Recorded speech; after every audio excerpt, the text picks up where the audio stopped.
cuán difícil es reconocer que te has equivocado. Posiblemente sea una de las cosas que más odiamos hacer. Y si para hacerte llegar al arrepentimiento alguien viene y te llama la atención, seguramente las cosas serían más difíciles.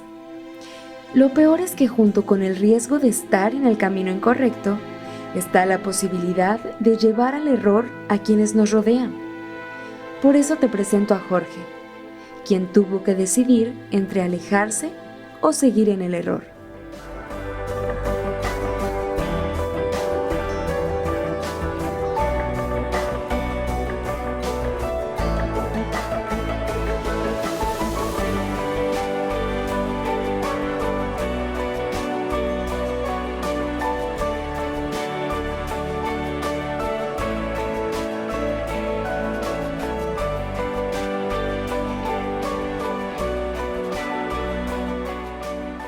Pero hubo falsos profetas entre el pueblo, como también entre vosotros habrá falsos maestros que introducirán encubiertamente herejías destructivas, llegando aún hasta negar al soberano Señor que los compró, acarreando sobre sí mismos una súbita destrucción.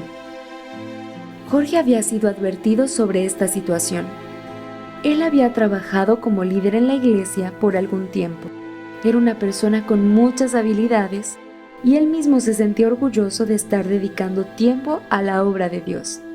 Sin embargo, en los últimos años, Jorge empezaba a ver las cosas un poco diferentes.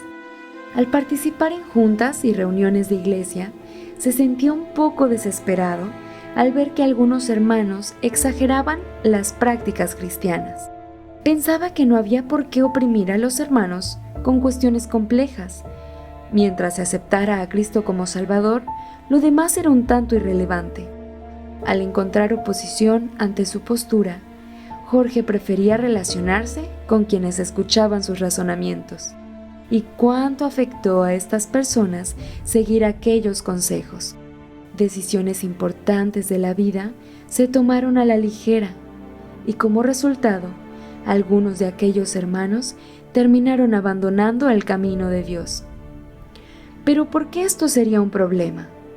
¿Acaso la Biblia no enseñaba que la libertad llegaba a la vida del creyente al aceptar a Jesús en su vida? El pastor de la iglesia se acercó varias veces a hablar con Jorge e intentó explicarle el riesgo que corría al pensar de esa forma y enseñar así a los demás. ¿Es cierto que el cristiano encontraba libertad en el Redentor? Sin embargo, ante una situación de pecado, la libertad en Cristo no era regresar a las prácticas que lo mantenían controlado, que les traían fracaso y vergüenza, sino más bien implicaba un trabajo de cambio de naturaleza, de corrupción a santidad, pues solo esto acarrearía paz, felicidad y verdadero sentido a la vida. Finalmente, el pastor lo invitó a pasar un tiempo en oración, en reflexión de la palabra de Dios, pidiendo que el Espíritu Santo le mostrara si había algún error en cómo estaba viviendo su cristianismo. Jorge no pudo negar que entendió a lo que el pastor se refería. De hecho, estuvo de acuerdo en que tenía riesgo de equivocarse. Por algún tiempo intentó abrir la Biblia, que desde hacía mucho solo usaba para encontrar argumentos que validaran su postura.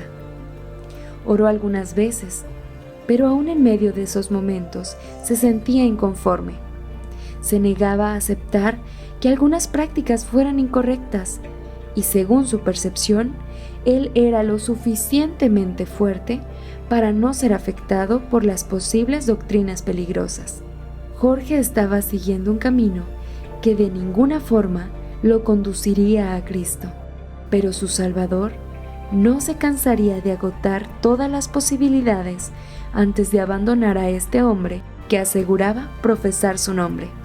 ¿Y tú rindes diariamente a Dios cada área de tu vida, pidiendo que el Espíritu Santo te muestre el error que amenaza tu camino?